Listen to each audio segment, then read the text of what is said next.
Professor Ricardo Andrade, o meu, o seu, o nosso Fuá. E aí? Arrasta uma cadeira e bora conversar um pouquinho sobre história. Hoje nós vamos falar um pouquinho sobre renascimento. Renascimento artístico, cultural, um monte de coisa que vocês vão conhecer hoje. Para começar, o Renascimento é um movimento que vai acontecer depois do negócio chamado Idade Média, que é uma parte da história que a gente vai ver ainda, viu? Acompanha os podcasts. Continuando, o Renascimento, ele acontece lá para as bandas da Itália, exatamente. Por isso que a Itália tem um título de berço do Renascimento. Agora tem umas coisinhas que ajudaram a Itália a ser esse berço, esse Renascimento. Por exemplo, lá tinha uma burguesia forte. O que é burguesia, professor? É uns comerciantes, é quem tinha dinheiro, é quem emprestava dinheiro. A burguesia forte tinha uns cabos chamados mecenas, ou mercenato, que eles patrocinavam a arte. Eles eram patrocinadores da arte. O Renascimento recebeu, sim, uma herança romana. Existia a presença da Igreja Católica, que era torando em cima do povo. Existiam as principais universidades lá em Roma. E os sábios bizantinos, que acabaram migrando lá em Roma em 1453. Para você que não sabe, existiam algumas coisinhas que vão anteceder esse negócio chamado de renascimento cultural. É um monte de coisa, mas preste atenção. Então, o que é que antecedeu o renascimento? As escolásticas, que era o ensino ligado à fé cristã, os góticos, como eu já falei, as burguesia, e principalmente começou a haver uma crise ideológica grande em cima do povo. Rojão, né não? Vai ter... O Renascimento ele vai influenciar na vida do povo em tudo que é área. Na ciência, na religião, na política, na arte, na literatura. E nós vamos conhecer um por um agora da melhor maneira possível. Presta atenção. Para as bandas da ciência, o que é que aconteceu? Surgiu um negocinho chamado heliocentrismo. O que, professor?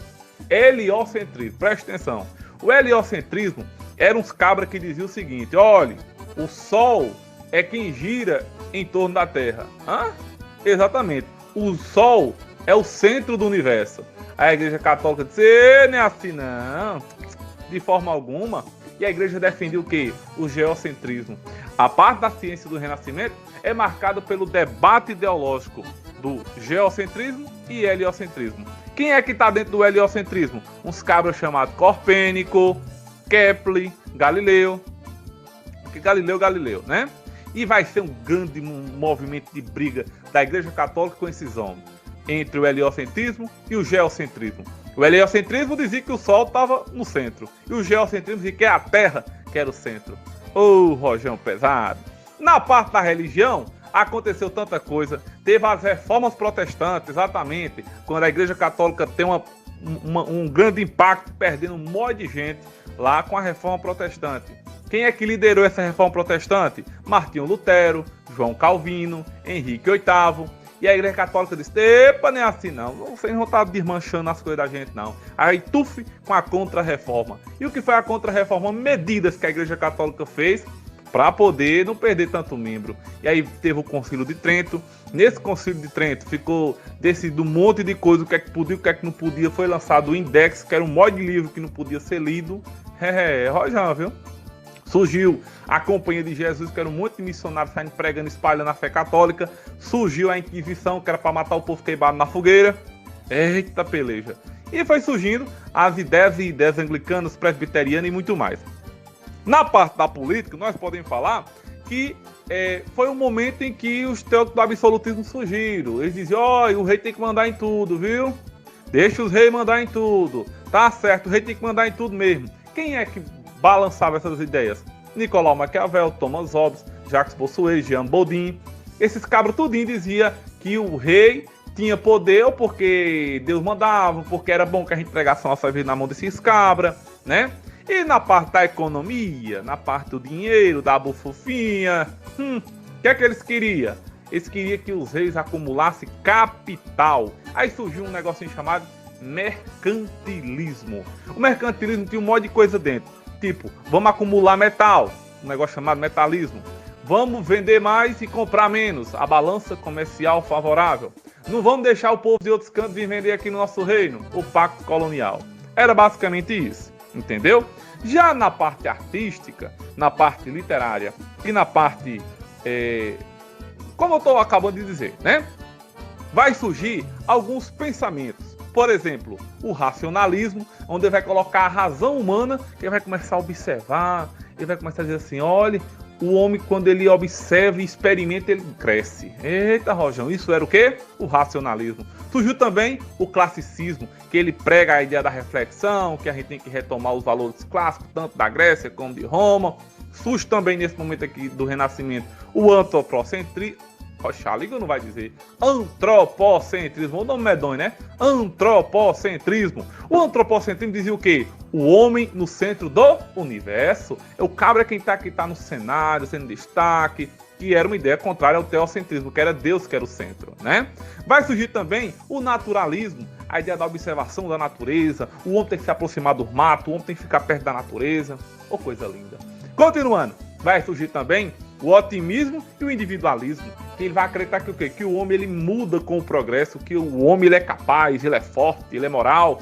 E o hedonismo? O hedonismo é uma contraposição à Idade Média. Ele vai valorizar o quê? Os prazeres sensoriais e materiais. Ou seja, quanto mais você sentir prazer na sua pele ou você ter experiência, é melhor para você. Rojão, né não? Já na parte artística, nós podemos citar um monte de gente, um monte de artista que contribuíram e deixaram um monte de quadro bonito, coisa mais linda do mundo. Quer ver? Por exemplo, Michelangelo. Eita, Michelangelo. Michelangelo fez Pietà, Davi, a Capela Sistina, a Sagrada Família, Moisés. Lindo, né não? Vamos para Da Vinci? Olha Antônio Da Vinci. Eu tô brincando. Leonardo Da Vinci. Antônio Da Vinci, não. Olha Da Vinci. Da Vinci desenhou a Mona Lisa, o Homem Vitoriano, a Última Ceia, a Virgem dos Rochedos.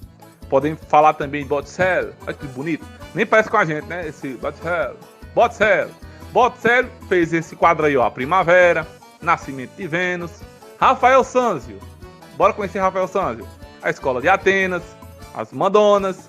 Giotto, São Francisco de Assis, a Crucificação de Jesus, a Lamentação. E Donatello, nós podemos falar dele, a Madalena Arrependida. Muito bem. Já na parte literária, bora conhecer as artes literárias, bora conhecer as artes literárias. Nas artes tem um monte de gente também, minha gente. Olha, Dante Alighieri, que escreveu esse livro aí, A Divina Comédia. Boccaccio, que escreveu esse livro aí, Decamerão. Petrarca, que escreveu aí a História de Reis.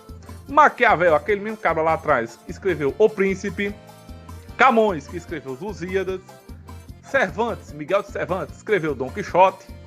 Gil Vicente escreveu O Alto da Barca. E Shakespeare, Romeu e Julieta e Hamlet e Macbeth. Mas, homem, é só obra, é só coisa bonita, que até hoje, é tão bonito que chegou até hoje na gente. Minha gente, é basicamente isso, não temos que conversar muito não. O Renascimento é o movimento de transação da Idade Média para a Idade Moderna. Acaba um monte de coisa da Idade Moderna e inicia a Idade... Aliás, me desculpe, é um monte de coisa que acaba da Idade Média e entra na Idade Moderna. Tudo fica mais bonito, tudo fica mais interessante, mais bonito de se ver. O povo começa a pensar, o povo começa a mandar em si. É um momento diferente. Bom, né não? Deu para entender? Por hoje é só. Um abraço e um cheiro grande.